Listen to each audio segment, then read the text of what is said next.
majelis ini dengan sebuah pertanyaan yang sederhana. Mungkin bagi kita yang orang tua ataupun yang mungkin belum menikah dan kelak insya Allah menikah dan memiliki anak, ketika anak kita dewasa, apa yang kita paling inginkan dari anak kita? Apakah kepandaiannya, kekayaannya, pertemanannya yang luas? Oke, mungkin itu yang kita inginkan. Tapi yang paling kita inginkan adalah bagaimana Al-Quran ada pada hati mereka yang paling dalam. Oleh karena itu, inilah tema besar acara hari ini dengan tema menginstal fitrah anak dengan Al-Quran, yang mana acara ini menjadi bentuk ikhtiar kita dalam mengarahkan, menguatkan dan mengkokohkan hati-hati anak kita agar mereka hidup di atas wahyu Al-Quran, bukan hanya sekedar kebiasaan. Taib, untuk acara hari ini, struktur acaranya adalah pembukaan dan pembacaan sari tilawah dari Ananda Zubair, kemudian dilanjutkan dengan kajian sesi pertama dengan judul Nasihat Ulama Salafus Soleh dalam Mendidik Anak-anak, yang akan dibawakan oleh Al-Ustadz Dr. Syafiq Riza Basalama MA Hafizahullah Ta'ala. Dan kemudian dilanjutkan sesi kedua, kajian sesi kedua dengan judul Menyiapkan Anak Menjadi Pecinta Al-Quran, yang akan dibawakan oleh Al-Ustadz Muhammad Yasir LCMA, dan ditutup dengan tanya jawab. Taib, sebelum melanjutkan ke acara berikutnya, perlu kami sampaikan beberapa hal-hal diantaranya, yaitu mohon untuk orang tua yang membawa anak kecil agar dipastikan mengamankan anak-anaknya tetap kondusif dan tidak mengganggu kajiannya berlangsung nanti. Dan kemudian mohon dipastikan agar membuang sampah pada tempatnya atau setidaknya dibawa terlebih dahulu. Dan juga pastikan HP Anda semua dalam keadaan sudah silent atau dalam mode pesawat, karena itu akan lebih baik. Dan dipastikan juga, diharapkan sekali karena ini adalah majelis ilmu, untuk membuat catatannya masing-masing, lebih utama menggunakan kertas dan ballpoint. Dan nanti insya Allah untuk tanya jawab, dari panitia menyediakan sesi tanya jawab ketika Ustadz Yasir saja di akhir. Namun nanti jika Ustadz Syafiq memberikan kesediaan waktu tambahan atau dari waktu materinya untuk dijadikan tanya jawab, maka itu kita serahkan kepada pemateri. Dan untuk ibu-ibu, di sana sudah ada kotak pertanyaan yang nanti bisa diisi. Apabila ada pertanyaan bisa melalui itu, nanti bisa dibantu panitia untuk mengantarkannya ya kepada kami, atau bisa di Japri saja. Taib, kita lanjut ke acara berikutnya, pembacaan sari tilawah yang akan dibawakan oleh Ananda Zubair. Sudah siap Ananda Zubair? Masya Allah. Tafadhol untuk Ananda Zubair, untuk waktu dan tempat kami persilahkan.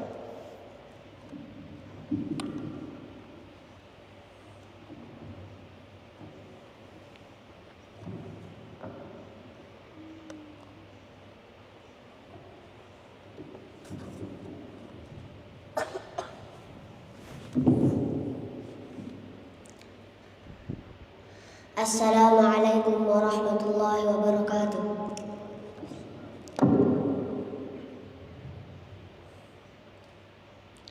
A'udzu billahi minasy syaithanir rajim. Ya ayyuhalladzina amanu idza tanajaitum fala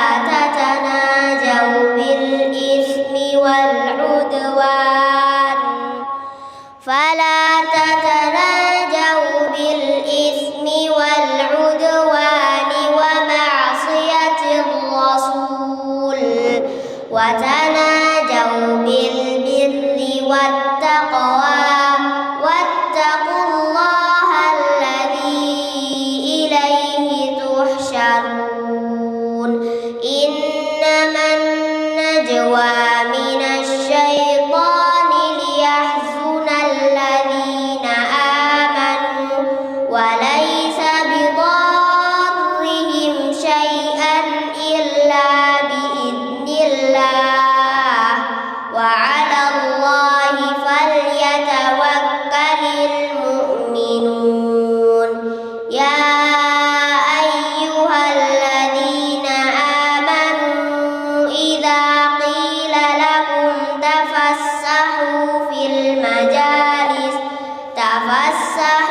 fil majalisi fafsahu yafsahillahu lakum wa idza qila anshuzu fanshuzu yarfa'illahu alladhina amanu minkum walladhina utul ilma darajat wallahu bima ta'maluna khabir.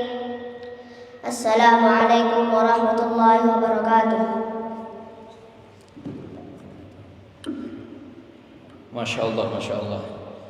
Sebuah bacaan yang sangat indah tanpa harus melihat Al-Quran, dan inilah yang kita harapkan dari anak-anak kita, di mana hafalan, di mana Al-Quran itu tidak hanya ada di hafalan pikiran mereka, tetapi ada di hati mereka dan di dada mereka. Taib, jazakallahu khairan untuk Ananda Zubair, dan semoga kita doakan juga kita doakan juga kepada ustadz dan ustazahnya yang telah mendidik Ananda Zubair, dan juga pastinya kepada orang tuanya yang tidak mungkin anak-anak seperti ini tadi bisa memiliki hafalan yang kuat tanpa adanya pendampingan dari orang tuanya. Dan kita lanjutkan ke acara berikutnya, yaitu kajian sesi pertama dengan Al-Ustadz Dr. Syafiq Riza Basalama MA dengan judul Nasihat Ulama Salafus Soleh dalam Mendidik Anak-anak. Untuk waktu dan tempat kami persilahkan.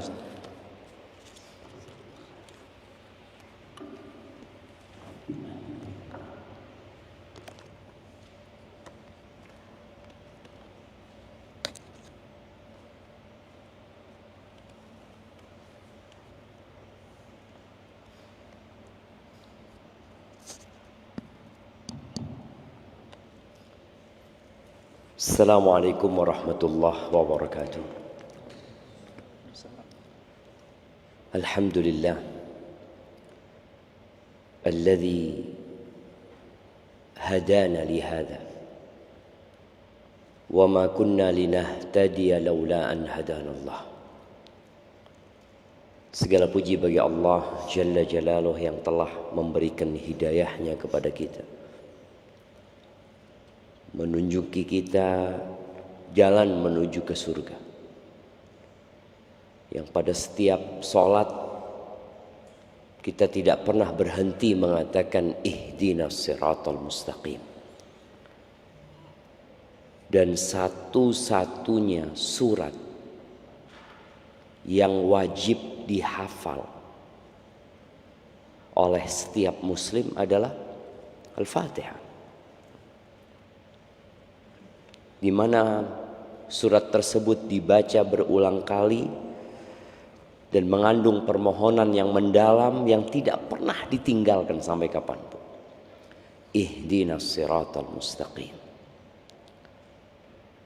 Dan kita bersyukur kepada Allah Azza wa Jalla yang telah membimbing kita untuk menjadi orang-orang Islam, menjadi orang-orang yang beriman, dan semoga bimbingan itu sampai ke surga Allah Azza wa Jalla.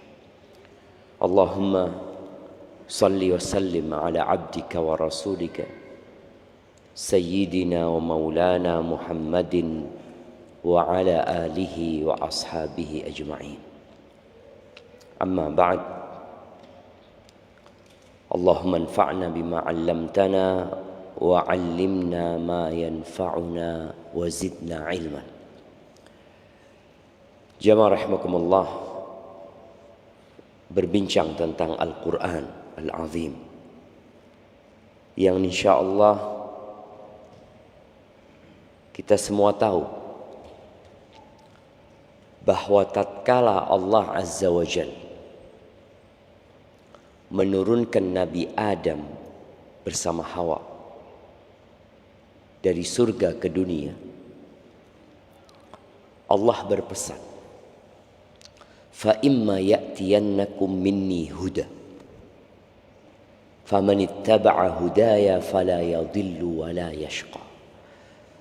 Kata Allah, dan apabila datang kepada kalian petunjuk dariku, Allah akan menurunkan petunjuk, yang petunjuk itu adalah rute menuju jalan kembali.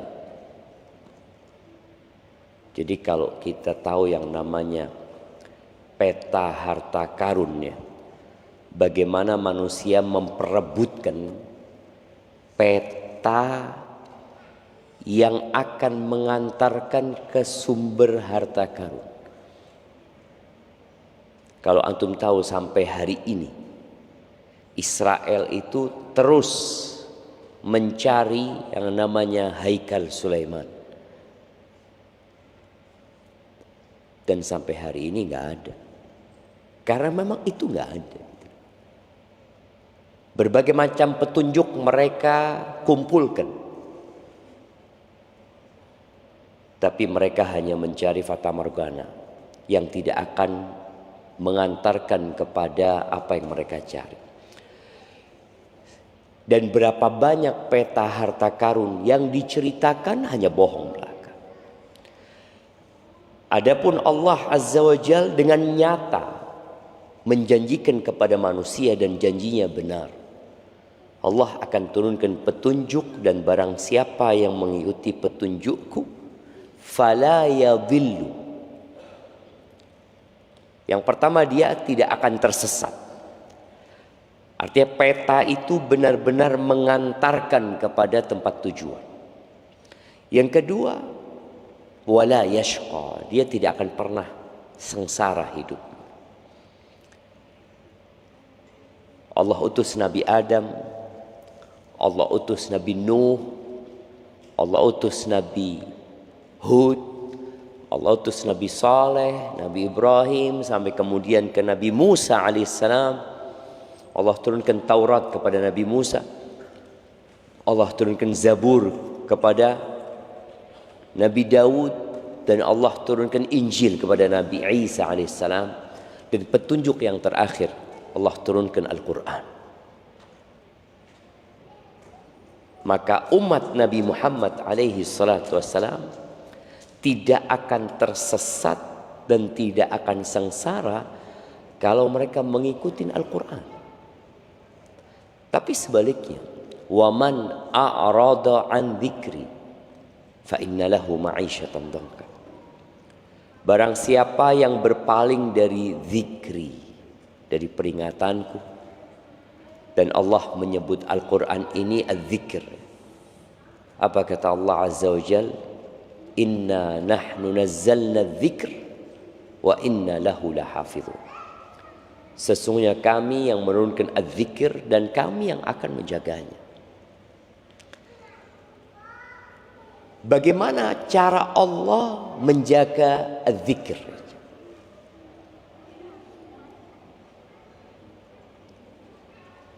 Ada satu orang Nasrani di kota Surabaya. Dia tanya kepada seorang Muslim, karena dia tahu bahwasanya menurut umat Islam Taurat itu sudah diselewengkan. Ada penambahan, ada pengurangan. Injil juga seperti itu. Maka Nasrani bertanya, bagaimana Allah menjaga az-zikr, Al-Quran ini? Al-Quran itu sudah berumur 1447 dari hijrahnya Nabi SAW, ditambah 13 tahun sejak turunnya Iqra kepada Nabi alaihi salatu wassalam di Gua Hira. Jadi berapa tahun umurnya Al-Quran ini? Ya ma, 1447 tambah 13, 60. Gimana masih bisa terjaga? Kata Muslim ini, besok kau ikut aku, kata dia. Oke. Besoknya dibawa ke madrasah tahfidil Quran. Dipanggilkan anak-anak kecil. Nih, hafal berapa? Ini umur 9 tahun sudah hafal 15 juz. Yang ini umur 11 tahun sudah hafal 30 juz. Ada yang 25 juz, macam-macam. Lalu dikatakan kepada Nasrani, seperti ini salah satu sarana dijaganya az-zikr. Beda dengan Injil dan Taurat, di mana ada madrasah mereka yang khusus untuk menghafal Injil dan Taurat. Yang mana setiap negeri Tauratnya berbeda, Injilnya lain. Ada Injil bahasa Madura, ada Injil bahasa Perancis, ada Injil bahasa Jerman, ada Injil bahasa Belanda. Yang mau dihafal yang mana? Berbeda dengan Al-Quran. Di seluruh penjuru dunia, di tengah-tengah padang pasir Afrika, mereka menghafal Al-Quran ya dengan bahasa yang Allah turunkan Al-Quran itu, dengan bahasa Arab. Kalau kita berangkat ke madrasah Al-Quran yang ada di Perancis, yang ada di Australia, mereka akan menghafal Quran dengan bahasa yang Allah turunkan. Kalau kita datang ke Kutab Rabbani di sini, bagaimana anak-anak menghafal Al-Quran? Tadi kita dengar Zubair membacakan ayat-ayat Al-Quran. Itu ayat sama yang dibaca dengan yang dibaca di tengah-tengah belantara Afrika sana. Sama. Ini sebuah keindahan yang Allah menjaga Al-Quran dengan cara itu. Kembali kepada firman Allah tadi surat Taha, Allah mengatakan wa man a'rada an dzikri fa inna lahu ma'isyatan dhanka. Barang siapa yang berpaling dari peringatanku, maka dia akan mendapatkan penghidupan yang sempit, yang menyesakkan, yang penuh dengan penderitaan walaupun bergelimang harta. Wa nahsyuruhu yaumal qiyamati a'ma. Dan kami akan menghimpun dia pada hari kiamat dalam kondisi buta. Lalu orang ini bertanya, qala rabbi lima hasyartani a'ma wa qad kuntu basira. Wahai Rabbku, gimana engkau bangkitkan aku, engkau himpun aku dalam kondisi buta, padahal dulu tatkala aku di dunia aku bisa melihat. Ternyata penyebabnya kadzalika atatka ayatuna fanasitaha wa kadzalika al-yauma tunsa. Begitulah datang kepadamu ayat-ayat kami lalu engkau abaikan, maka hari ini engkau akan dilupakan, ditinggalkan. Ahibati fillah, kalau tema hari ini disebutkan sebuah ikhtiar bersama dalam menyiapkan anak menjadi pencinta Al-Quran sejak dini, ya itu menjadi tugas kita orang tua yang mungkin dulunya gak seperti sekarang. Ana masuk pesantren mungkin cuma hafal 7 surat pendek. Ana lulus pesantren hanya hafal juz amma. Ana keterima di Libya modal hafal 3 juz terakhir. Masuk Medina mungkin 4 juz yang dihafal. Kemudian terjadi perubahan. Bagaimana tahu-tahu Al-Quran ini banyak dihafal? Kira-kira sejak kapan? Nah, sejak kapan semaraknya atau bermunculannya rumah-rumah Quran di berbagai penjuru Indonesia? Yang dahulunya mungkin hanya ada pondok tahfidz ya, yang fokus untuk menghafal Al-Quran. Sekarang sudah enggak. Kita dulu sebelum muncul Iqra, kita belajarnya gaya lama. Di surau-surau, di musola-musola, yang dahulu kalau ditanya sampai mana Al-Qur'annya, apakah sudah hatam, itu bukan hafalan, tapi bacanya. Jadi generasi dulu itu kalau ditanya sampai mana, itu bukan hafalan, tapi bacaannya sampai mana. Oh alhamdulillah sudah sampai surat Al-Kahfi. Bukan dia hafal 15 juz, enggak. Karena yang ditekankan hanya membaca generasi dulu. Kapan munculnya banyak orang-orang yang menghafal Quran? Wallahu a'lam. Sejak masuk di televisi mungkin bermunculannya hafid cilik ya, diperlombakan di mana-mana, akhirnya semakin membumi Al-Quran. Dan alhamdulillah ini menjadi hikmah yang sangat mulia bagi kita bersama. Sejak zaman dulu sejatinya para salafus soleh mereka sangat perhatian dalam mendidik anak-anaknya untuk menghafal Al-Quran sejak dini. Tapi memang yang perlu ditekankan, ada fase yang dilewatin anak-anak itu di mana cara dan metode mendidik anak-anak agar mencintai Al-Quran berbeda. Sahabat-sahabat Nabi radhiyallahu taala anhum, banyak di antara mereka yang masuk Islam sudah tua, bukan anak-anak. Abu Bakar masuk Islam umur berapa? Nah, umur berapa?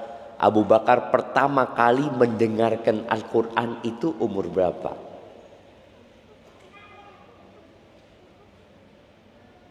Jemaah, umur berapa kira-kira?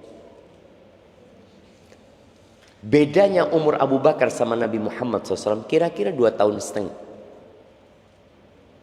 Berarti umur 37,5 atau 38. Karena Nabi SAW pertama mendengar Al-Quran ketika umur 40 tahun. Awal turunnya Iqra itu umur 40 tahun Nabi SAW. Kemudian kalau kita ngelihat Utsman berapa umurnya.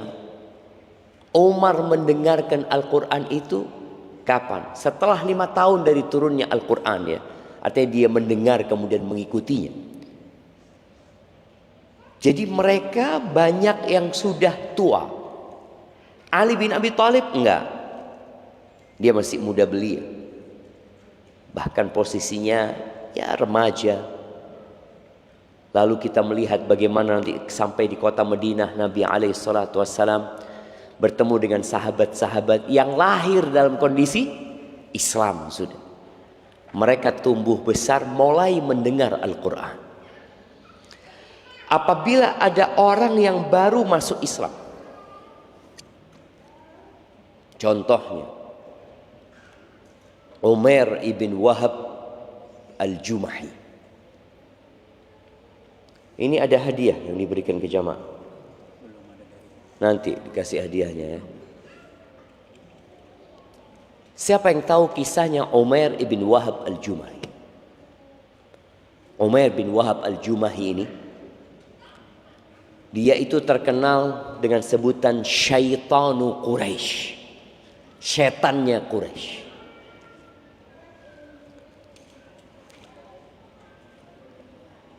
Setelah perang Badar,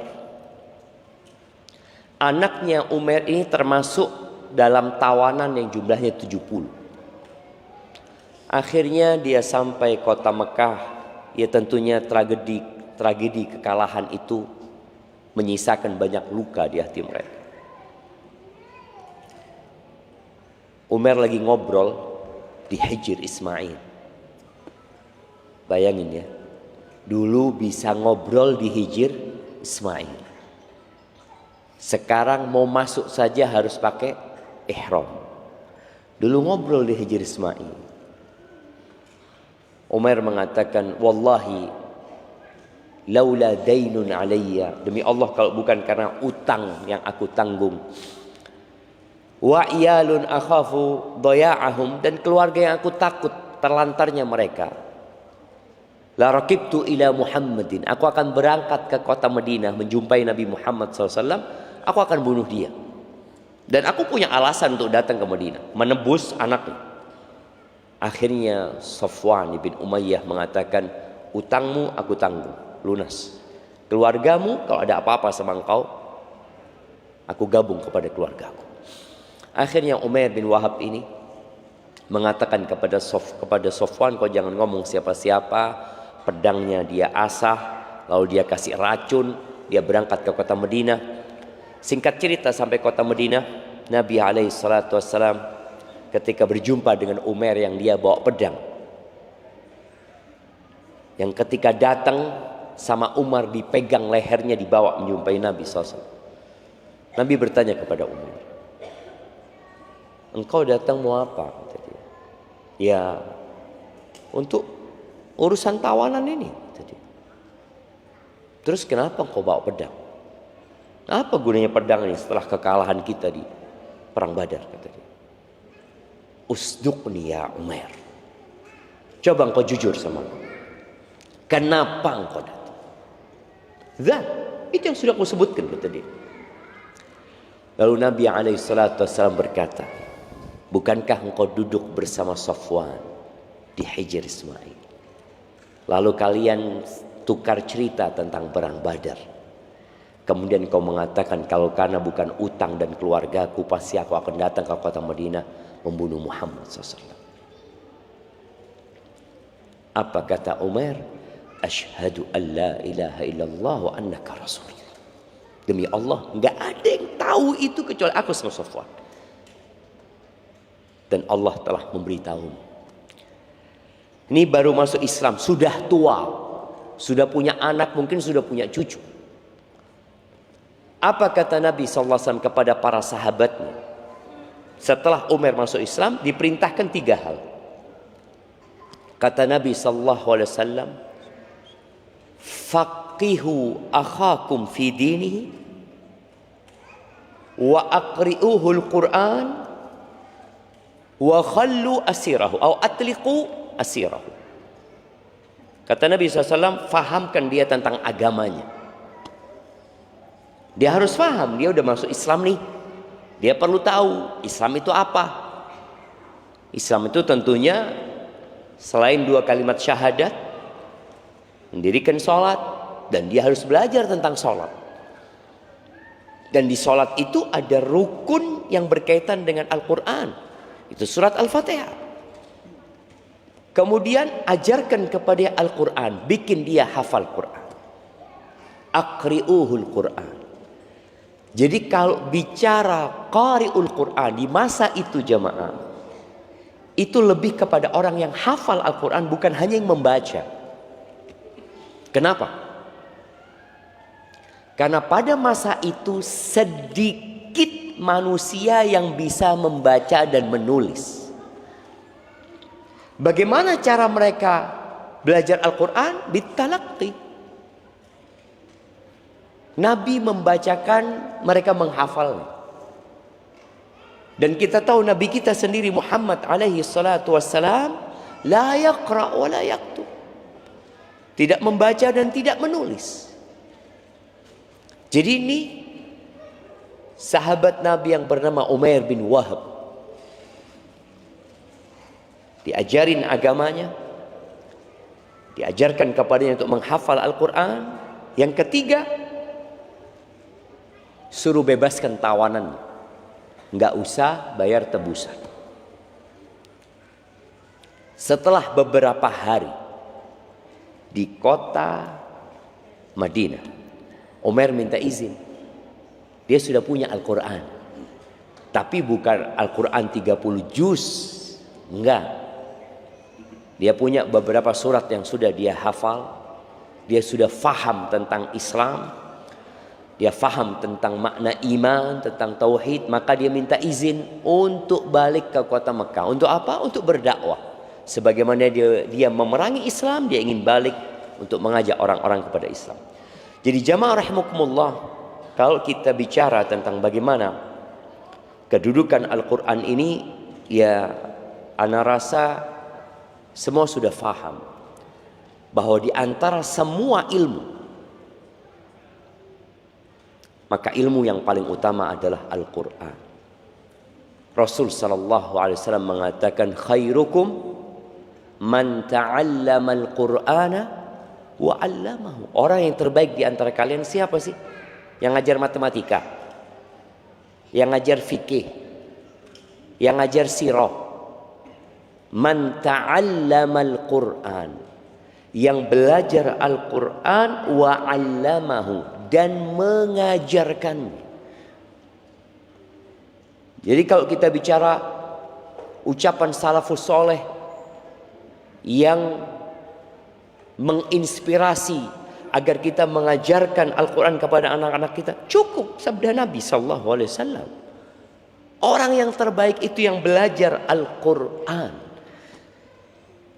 Kenapa? Karena Al-Quran ini sumber semua ilmu. Kalau bicara tauhid, bagaimana cara Nabi SAW mengajarkan tauhid kepada para sahabatnya? Membuat mereka menghafal yang namanya Al-Fatihah yang mencakup 3 macam tauhid. Itu sudah selesai di sana. Ketika orang belajar Qul huwallahu ahad, dia sudah belajar bagaimana tauhid itu. Dan yang mengajarkan Al-Quran itu adalah orang yang terbaik. Kemudian sabda Nabi alaihi salatu wassalam bicara tentang kedudukan. Walaupun kita lihat di dunia ini banyak manusia yang memandang kepada guru yang mengajar Al-Quran dan anak-anak yang menghafal Al-Quran itu mungkin tidak terlalu dibanggakan. Kemarin ada salah satu anak yang anak kenal. Dia jadi juara 2. Anak lupa di Qatar apa di Dubai. Dia penghafal Al-Quran yang buta. Buta hafal Al-Quran. Sebagian kita bisa melihat gak pernah hafal Al-Quran. Tapi ya biasa-biasa aja. Seakan-akan tidak mewakili Indonesia. Tapi coba ketika seorang membawa medali emas. Kemarin lagi ada event apa? SEA Games ya. Antum bisa lihat bagaimana berita-berita di Indonesia ini dipenuhi dengan cerita, oh ini. Yang hafal Quran biasa aja gitu. Padahal di negeri kita mayoritas Muslim. Ini menunjukkan memang ada usaha untuk membuat orang-orang tidak terlalu memandang Quran sebagai hal yang spesial. Padahal itu hal yang sangat spesial yang bakal menyelamatkan manusia di dunia dan di akhirat. Tapi nanti di akhirat baru akan nampak. Ya di dunia sudah kelihatan sebenarnya. Yang jadi imam siapa? Yang paling banyak hafalan Al-Quran. Aqra'uhum li kitabillah, yang paling ngerti dengan kitabullah. Makmumnya siapa? Presiden jadi makmumnya. Bayangin coba. Presiden itu bermakmum dengan imam yang hafal Quran yang mungkin dia cuma lulusan pesantren, lulusan apa. Tapi presiden, gubernur, bupati bermakmum. Tapi ya kita perlu benar-benar memahamkan manusia tentang keutamaan menghafal Al-Quran ini. Dalam hadis yang diriwayatkan Imam Tirmidzi, Nabi alaihi salatu wasallam mengatakan, yuqalu li sahibil Quran. Dikatakan kepada orang yang punya Al-Quran ini, iqra' wartaqi warattil kama kunta turattil fid dunya. Engkau bacalah. Kemudian naiklah dan tartilkan, bacanya pelan-pelan. Sebagaimana engkau mentartilkan di dunia. Sesungguhnya kedudukanmu itu di akhir ayat yang engkau baca. Maka di sini para ulama ketika membahas hadis ini, mereka menyebutkan derajat di surga itu sejumlah dengan ayat Al-Quran. Maka kita harus berusaha. Jangan cuma anaknya yang disuruh menghafal, tapi orang tuanya biar anak saya saja Ustaz yang menghafal. Kan nanti anak saya akan menghadiahkan mahkota. Sahih. Kalau bicara engkau mendapatkan mahkota saja, tapi anakmu berada di derajat yang jauh dari engkau. Karena orang tuanya cuma hafal trikul. Dan bahaya lagi kalau ternyata orang tuanya memasukkan anaknya untuk menghafal Al-Quran untuk berbangga-banggaan. Nggak ada gunanya. Jadi hadis yang berkaitan dengan mahkota itu jamaah, yang kemudian orang tuanya akan dikasih pakaian yang sangat indah, anak akan bacakan hadisnya supaya para orang tua ini punya peran dalam mendidik anak-anaknya untuk mencintai Al-Quran. Kata Nabi SAW, man qara al-Quran. Ya, kita lihat ya. Hadisnya man qara al-Quran. Barang siapa yang membaca Al-Quran. Yang dimaksud adalah menghafalnya. Tadi kita sudah sampaikan di awal. Yang dimaksud membaca ini bukan membaca saja, tapi dia menghafal itu Al-Quran. Wa ta'allamahu. Kemudian dia mengkajinya, mempelajarinya. Karena kalau kita melihat anak-anak dalam mengambil Al-Quran ini melalui proses yang cukup panjang. Ada proses dia hanya menghafal. Dia nggak bisa faham. Umur berapa anak itu hafal? Ada umur 4 tahun hafal juz amma. Nggak bisa baca dia juga. Dia hanya bisa menghafal dari bacaan ibunya. Kita akan memahamkan kepada dia, dia nggak paham. Tapi kita juga bisa mengajarin dia iman dengan talqin nanti. Tapi ini proses pertama, ya anak sejak lahir lah. Walaupun sebagian penulis sudah mengkaji bahwasanya metode mengajarkan Al-Quran itu ya sejak dalam kandungan. Karena janin itu ternyata terpengaruh dengan ibunya, dengan apa yang dimakan, dengan kondisi kejiwaan emaknya, dengan apa yang didengar. Maka ketika dia lahir, ketika sudah mulai dibacakan Al-Quran, tapi ingat dia belum paham. Dia baca qul huwallahu ahad, tapi dia nggak ngerti apa yang dia baca. Lalu nanti wa ta'allamahu, dia mempelajarinya. Makanya harapan kita anak-anak nanti yang belajar di kutab ini, selain dia khatam 30 juz, atau ada yang hafal hanya sampai 15 juz, 10 juz, tapi semuanya sudah membaca Al-Quran itu dengan artinya.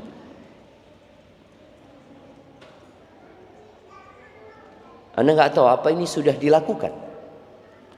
Yunus. Jadi anak yang hafal 1 juz berarti dia sudah baca artinya 1 juz. Berarti belum masuk kurikulum. Iya.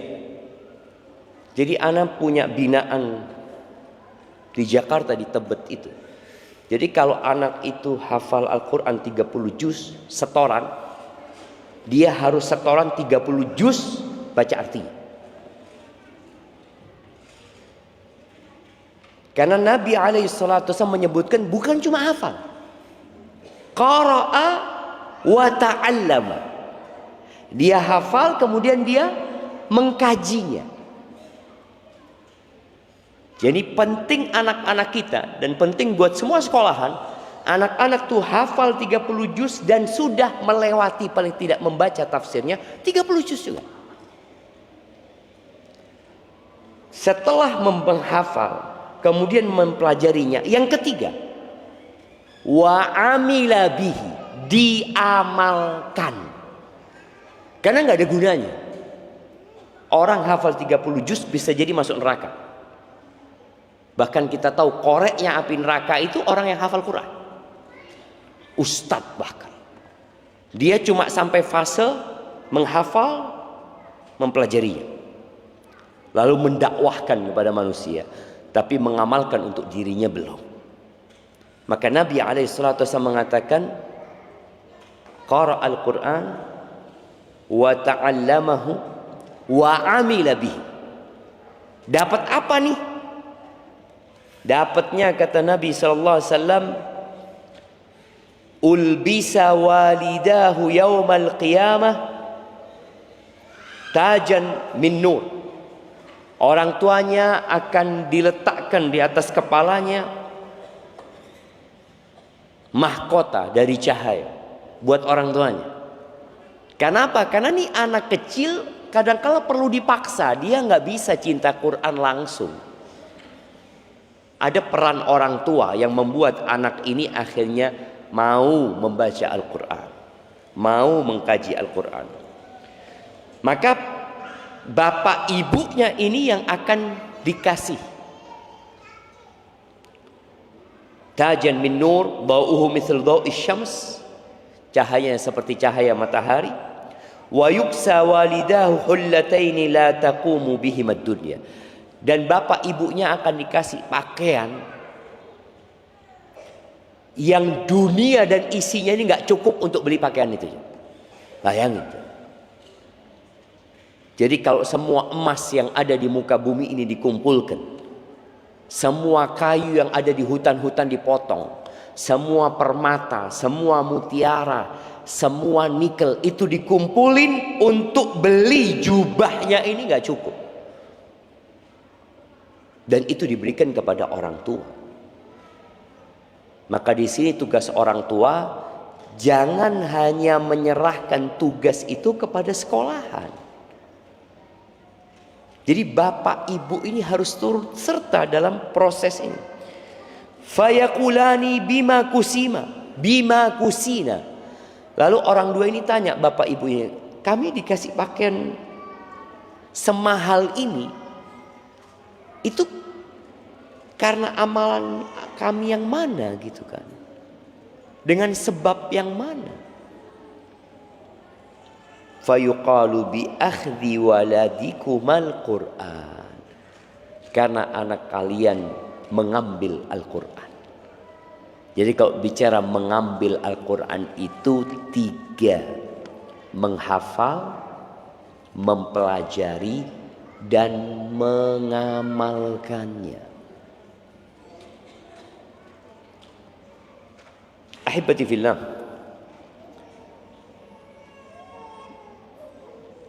ana akan membacakan ucapan Ibnu Hazm ya, bagaimana dia memotivasi para orang tua agar anaknya itu belajar Al-Quran.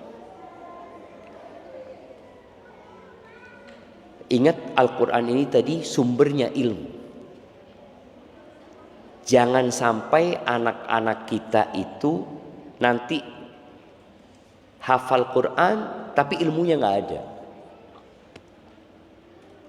Karena orang-orang Yahudi itu Allah gambarkan mereka kamatsalil himari yahmilu asfara, seperti keledai yang bawa kitab. Apa gunanya? Oh, kitabnya banyak, bermanfaat. Nggak ada gunanya. Karena keledai bawa kitab. Apakah dengan bawa kitab akhirnya keledai jadi pintar? Masya Allah keledai ini bawa 2 kintal kitab dia. Ya, apa manfaatnya? Ibnu Hazm rahimahullahu ta'ala mengatakan, as-sabiyu amanatun 'inda walidayhi. Sabi itu balita, anak kecil. Itu amanah di tangan kedua orang tuanya. Wa qalbuhu tahir jauharatun nafisatun sadajah. Hatinya anak kecil ini suci, adalah permata yang sangat berharga, polos dan bersih. Khaliya min kulli naqshin wa surah. Enggak ada gambar di situ. Tidak ada ukiran di situ. Kita tahu bayi itu lahir di atas fitrah, yakni dia mengenal Tuhan. Tapi bayi itu keluar dari perut ibundanya Apa kata Allah? Wallahu akhrajakum min butuni ummahatikum la ta'lamuna syai'an. Allah mengeluarkan kalian dari perut ibunda kalian, kalian nggak ngerti apa-apa gitu. Nggak ada ukiran di sana, nggak ada tulisan, kalian nggak ngerti apa-apa. Lalu Allah ajarkan kepada kita. Allah berikan kepada kita panca indera yang dengannya kita bisa belajar. Wa huwa qabilun likulli naqshin. Maka hati ini menerima setiap ukiran, mau diukir kayak apa saja jadi itu bayi. Maka antum lihat ada bayi-bayi yang hafal dengan semua nama presiden sedunia. Ada bayi yang hafal dengan semua lagu kebangsaan seluruh dunia. Akhirnya dibanggakan masuk TV ya. Ya memang ini ukiran yang ditaruh sama orang tuanya. Dia mengukir nih anaknya hafal tadi lagu-lagu kebangsaan. Ada anak-anak yang hafal dangdut. Dia terima apa saja. Bahkan ada anak, ya Allah, karena seringnya dia mendengar orang tuanya nyebut ya himar. Ini di Arab itu kadang-kala orang kalau marah, ya ada kata umpatan yang tidak patut dicontoh ya. Dia memanggil ya himar, wahai keledai. Si anak ini belum bisa baca, belum bisa nulis, tapi sudah bisa ngomong ya himar. Karena itu yang dia diukir oleh orang tuanya di hatinya dia. Wa ma'il ila kulli ma yumalu bihi ilai.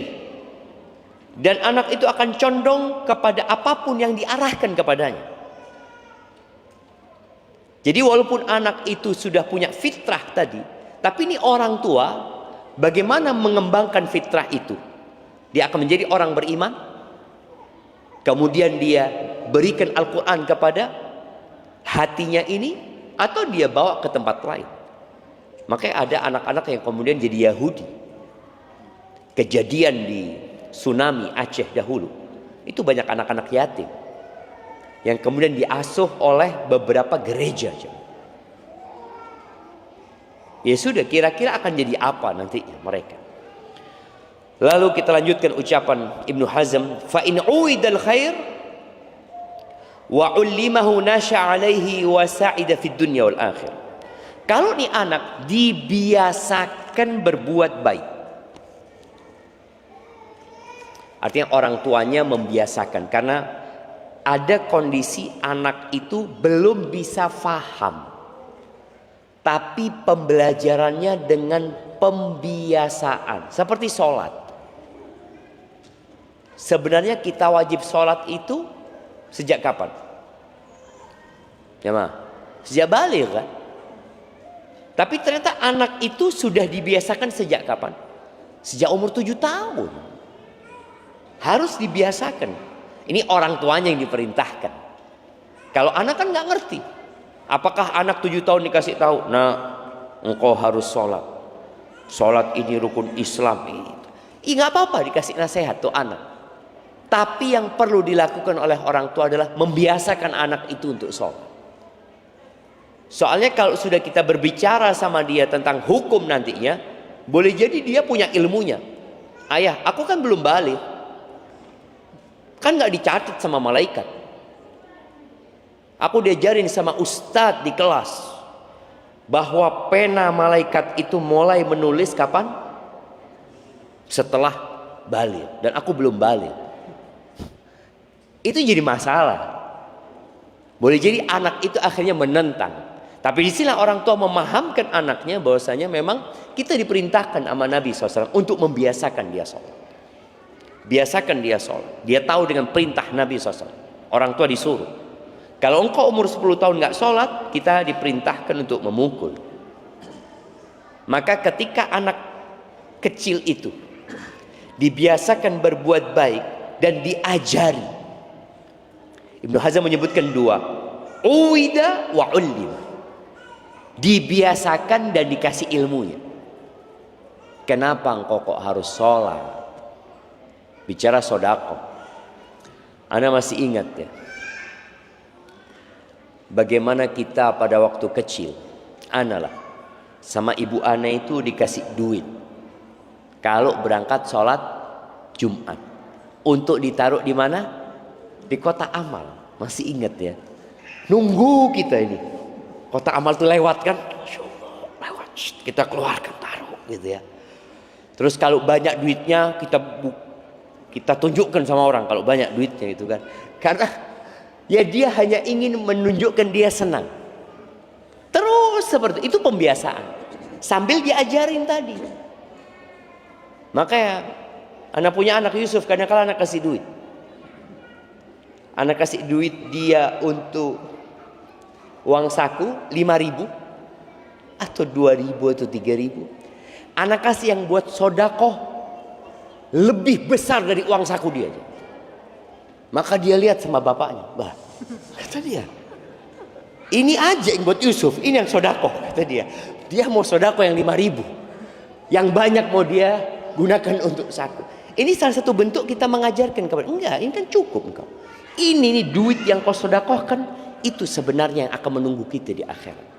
Itu bentuk pembelajaran.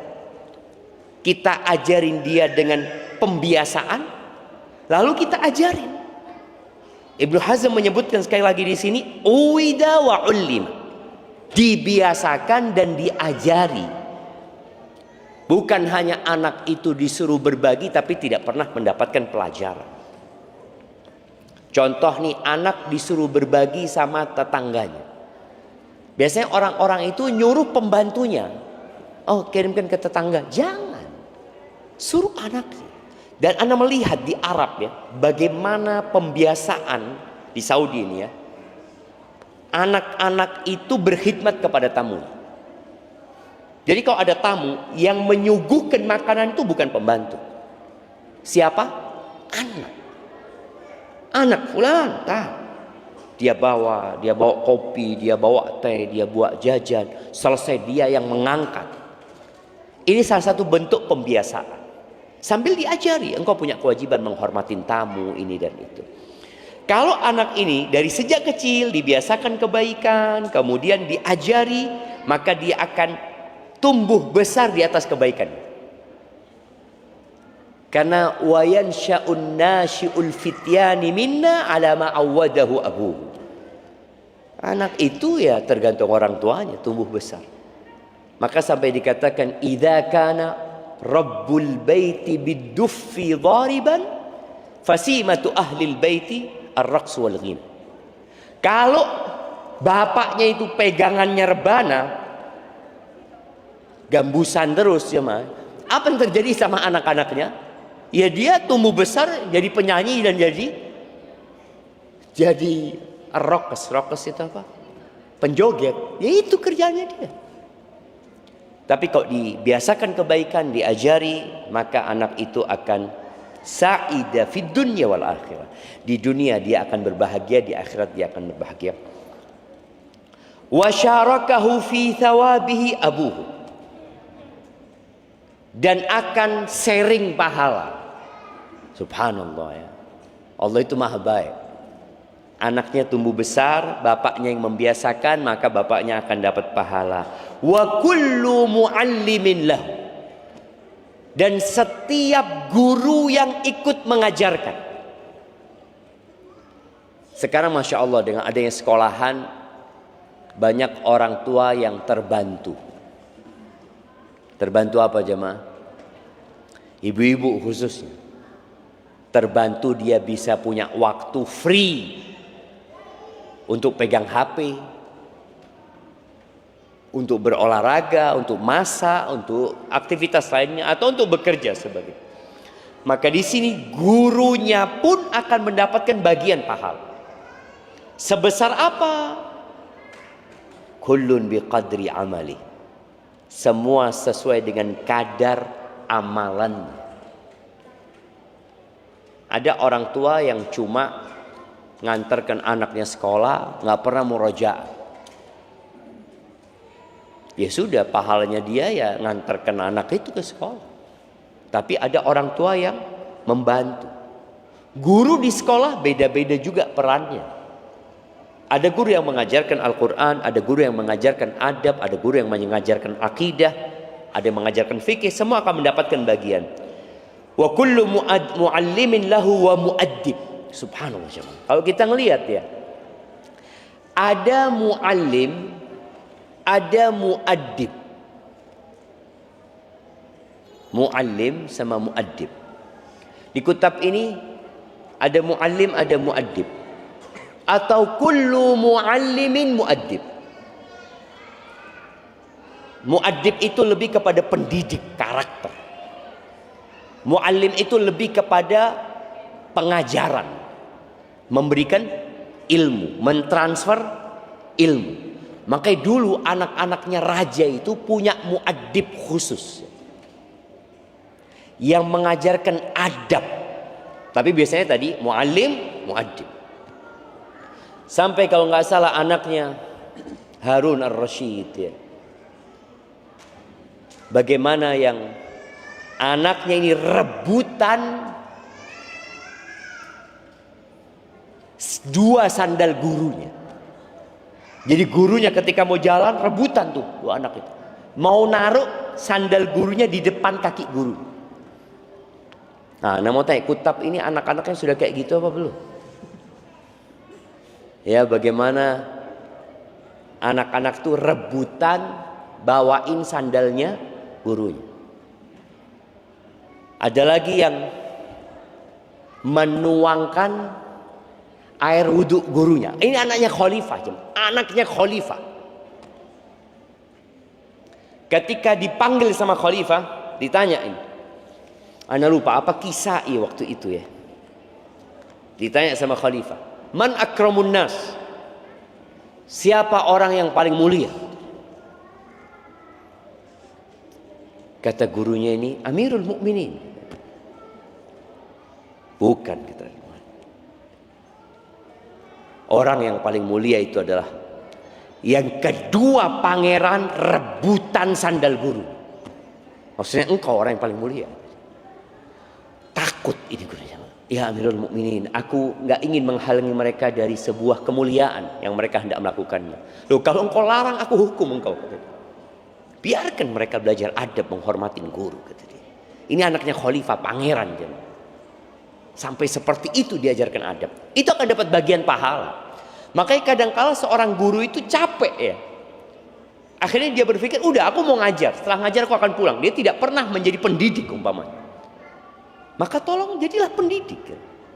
Orang tua juga ayah jangan berpikir hanya cari uang. Bagaimana dia mengajarkan kebaikan buat anak-anaknya. Lalu kata Ibnu Hazm, wa in uwidha syarra wa uhmila syakiya wahala. Kalau anak itu dibiasakan kejahatan dan diabaikan, maka dia akan sengsara dan akan binasa. Wa kana al-wizru fi raqabatil qayyim alaih wal wali lahu. Maka dosanya akan ditanggung sama ya yang bertugas untuk mendidik dia, walinya juga. Kadang-kala anak itu anak yatim, siapa walinya? Ada yang diabaikan, maka dia akan mendapatkan bagian dari dosanya. Taib. Yang terakhir jemaah, sebagian salafus saleh itu mengatakan, inna minadz dzunub, ada dosa-dosa yang tidak dapat dihapuskan kecuali dengan kegundahan membesarkan anak-anak, kegundahan merawat dan mendidik anak-anak. Maka kalau orang tua itu capek didik anak-anaknya, lelah ya, yang kadang-kala membuat sebagian orang tua itu seakan-akan menyesal, maka doakan kebaikan untuk anaknya dan mintalah kepada Allah agar Allah memberikan bantuan kepada dia dalam mendidik anak-anaknya menghafal Al-Quran, mengkaji Al-Quran. Dan kalau sudah menyerah, nih ada orang tua sampai titik sudah nyerah, maka katakan kepada Allah, Allahumma innaka ta'lam anni ijtahadtu fi ta'dibi waladi. Ya Allah, Engkau sudah tahu ya Allah, aku sudah berusaha maksimal ya Allah untuk mendidik, membesarkan anakku. Aku nggak mampu ternyata ya Allah.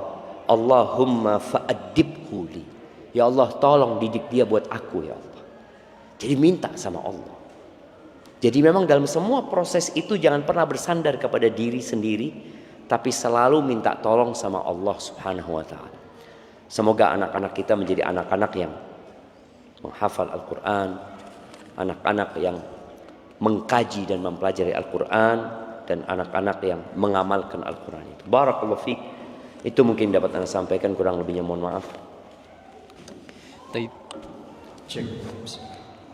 Jazakumullah khairan kepada Ustaz Syafiq Rizal Salama atas pemaparan materi yang insyaallah kita mendapatkan banyak sekali faedah, dan masih ada waktu untuk sebelum melanjutkan sesi kedua Ustaz, mungkin sedikit tanya jawab atau yang Ustaz pemberian hadiah juga bagi yang bisa menjawab pertanyaan dari Ustaz mungkin. Iya monggo, ada pertanyaan dulu Ya, mungkin.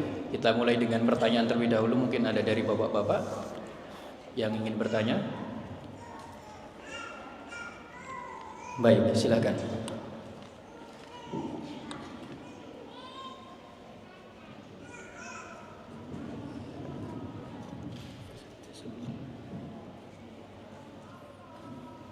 Bismillahirrahmanirrahim. Ustaz, izin bertanya,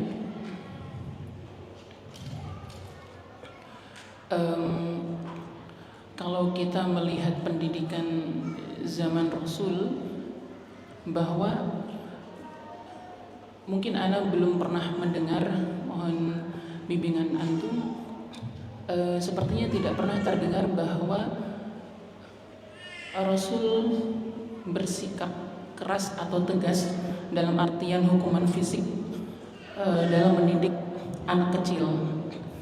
Tapi di belakangan ketika Rasul menyebutkan bahwa Konstantinopel nanti akan ditaklukkan oleh sebaik-baik panglima kalian, dan ternyata panglima itu lahir sekian abad setelahnya, dan dalam sejarahnya ternyata panglima ini adalah Muhammad Al-Fatih, yang mana kita kenal ternyata dalam sejarah pendidikan beliau ketika masih kecil itu pernah dicambuk oleh gurunya Syekh Ahmad Al-Qurani. Nah, dari latar belakang ini kemudian saya bertanya, bagaimana kemudian batasan hukuman yang kita berikan ke anak-anak? Artinya sampai tahap apa sih kita boleh menghukum sang anak dengan hukuman cambukan itu? Atau cambukan dimaksud itu juga cambukan bermakna filosofis atau memang harfiah? Apakah dia harus melanggar syariat dulu baru kita cambuk, atau cukup dengan dia tidak disiplin dengan pendidikannya, adabnya, kemudian kita cambuk, atau harus berkata kasar dulu baru kemudian kita cambuk? Tahapan pemberian hukuman cambukan itu bagaimana Ustaz? Jazakallah khairan. Masya Allah, barakallahu fiik. Naam, ahibati fillah. Berkaitan dengan pendidikan dengan memukul, di dalam agama kita ada pendidikan dengan memukul, tapi hukum asalnya mendidik itu dengan kasih sayang, bukan dengan kekerasan. Maka Nabi alaihi salatu wasallam mengatakan, "Idza aradallahu bi ahli baitin khairan anzala alaihimur rifq." Kalau Allah ingin kebaikan kepada satu keluarga, Allah turunkan kelembutan di rumah itu.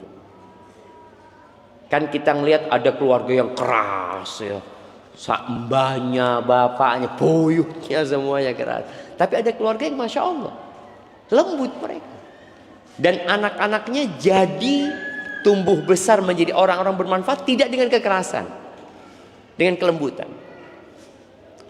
Tapi ada kondisi-kondisi yang memang perlu kekerasan. Dikatakan perlu ini melihat situasi dan kondisi.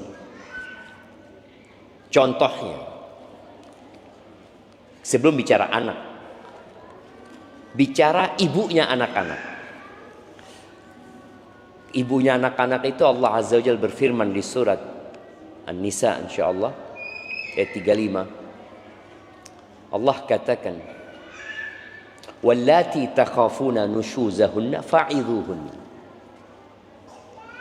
Dan istri-istri yang kalian takut mereka nusyuz, gak nurut, gak taat, membantah, sudah mulai keluar dari rel, apa yang harus dilakukan? Fa'idhuhunna, mau'idhah hasan.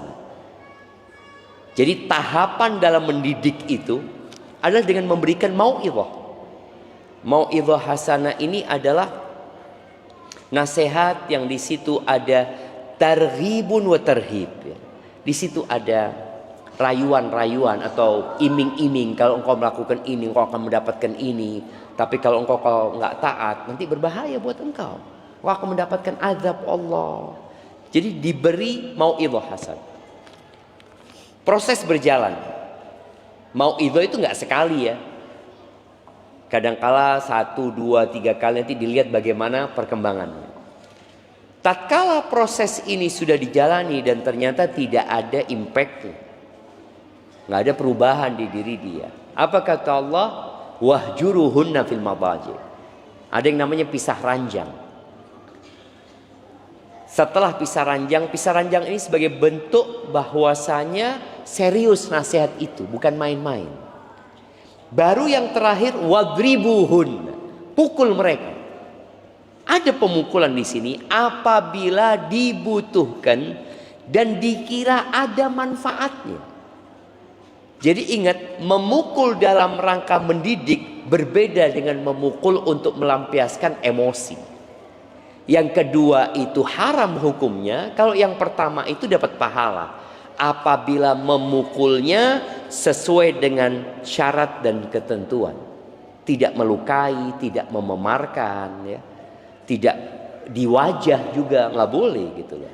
Kembali kepada anak nih, bagaimana mendidik anak itu? Rasul Shallallahu Alaihi Wasallam menyebutkan ada sebuah hadis yang hadisnya sebenarnya dhaif. Sebagian ulama menghasankannya. Bunyi hadis ini, aliqus saut haitsu yaraha ahlul bait. Kalian gantung pecut itu di tempat yang dilihat oleh keluarga. Karena memang ada orang-orang yang harus dipecut. Yang kalau lihat pecut, aduh, dia jadi takut gitu. Makanya manusia ini nggak sama cara mendidik. Ini hadis sebagian ulama menghasankan. Kemudian hadis tentang sholat tadi. Nabi SAW mengatakan, muru auladakum bis shalah wa hum abna'u sab'in. Suruh anak kalian sholat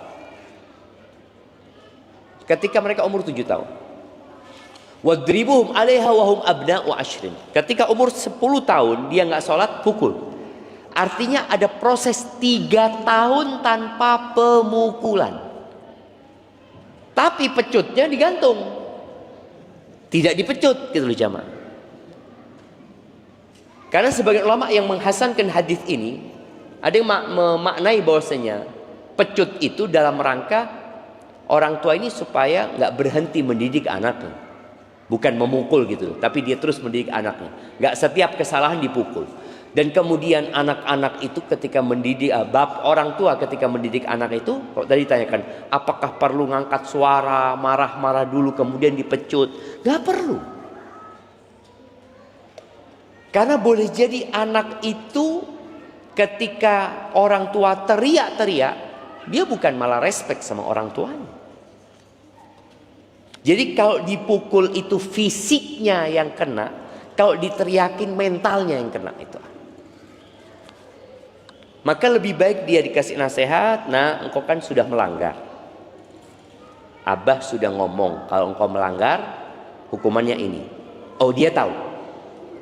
Dia tahu dengan pelanggarannya, dia tahu dengan hukumannya. Tapi kalau teriak-teriak, dia nggak tahu kalau bapaknya mau teriak-teriak gitu. Yang dia tahu kalau aku melanggar ini, umpamanya dikatakan pulang jam 5 ya. Ternyata dia pulang jam 6. Ya, hukuman itu diberlakukan. Ingat, kalau bermanfaat. Kalau tidak bermanfaat, jangan dipukul. Ada anak-anak yang kalau dipukul malah dia kabur dari rumah. Apa gunanya dipukul? Maka orang tua harus memahami karakter anaknya. Jadi ingat, Islam itu ada pendidikan dengan memukul, tapi dalam kondisi yang mendesak. Hukum asalnya mendidik dengan kelembutan. Jadi seperti kalau tadi dikatakan Muhammad Al-Fatih, bagaimana dia pernah dipecut. Ya kadang-kala pecut itu yang membuat dia jadi tumbuh besar. Tapi memang Muhammad Al-Fatih itu, Anda baca sejarahnya bagaimana ibunya tiap pagi gendong dia, menunjukkan kepada anaknya, tuh lihat Tona. Anak ini belum paham, tapi sama ibunya mulai ditanamkan. Kalau lihat itu benteng, Nabi Muhammad SAW pernah menjanjikan bahwa Konstantinopel akan ditaklukkan. Ni'mal amir amiruha ya, wa ni'mal jaish jaishuha. Dijelaskan itu sama ibunya. Terus anak itu, sang ibu berharap engkau nak jadi itu nanti. Jadi pendidikannya itu bukan hanya dengan memukul tadi. Jangan dipikir Muhammad Al-Fatih dengan pukulan itu enggak, ada banyak proses ya. Tapi pemukulan itu jadi salah satu metode mendidik ketika dibutuhkan. Teriakan, emosi itu kadang-kadang tidak mendidik, malah membuat anak itu sakit mentalnya, boleh jadi dibawa sampai mati. Kaki anak, betis anak ini sering dipukul. Dulu orang tua, ya setiap orang punya alat pemukul masing-masing. Anak punya sepupu, orang tuanya memukul pakai sabuk. Anak punya abah, mukul pakai sapu lidi. Kadang-kala 5 kali, 10 kali ya sudahlah. Dan abah anak ceritakan ya dalam rangka supaya anaknya jadi orang, nggak jadi macan gitu. Mukul itu kadang-kala untuk mengingatkan. Jadi pendidikan memukul itu ada dalam Islam, tapi harus sesuai dengan syarat dan ketentuan. Jangan sampai menampar wajah anaknya. Karena ada orang tua juga yang masih memukul dengan menampar. Tidak seperti itu. Dan ingat, bukan dengan emosi, tapi dengan jiwa untuk mendidik. Ingat dengan pesan Nabi SAW. Barakallahu fikum. Nah, wafikum barakallah. Mungkin yang bertanya bisa dikasih hadiah. Nah, Ustaz. Waduh, waktu anak udah habis. Nah, Ustaz. Ustadz Yasir sudah datang juga, Masya Allah. Pembina ya. Iya, pembina yayasan yang datang menyusul. Jazakumullah khair, Ustaz. Mungkin, nah Ustaz, berarti itu menjadi penutup. Pertanyaan tadi menjadi penutup sesi kajian pertama dengan Ustaz Syafiq Riza Basalama, hafizallahu taala. Dan berikutnya akan kita lanjutkan dengan sesi kedua. Judul kajian menyiapkan anak menjadi pecinta Al-Quran bersama Al-Ustadz Muhammad Yasir LC MA Hafizallahu Ta'ala. Untuk waktu dan tempat kami persilahkan.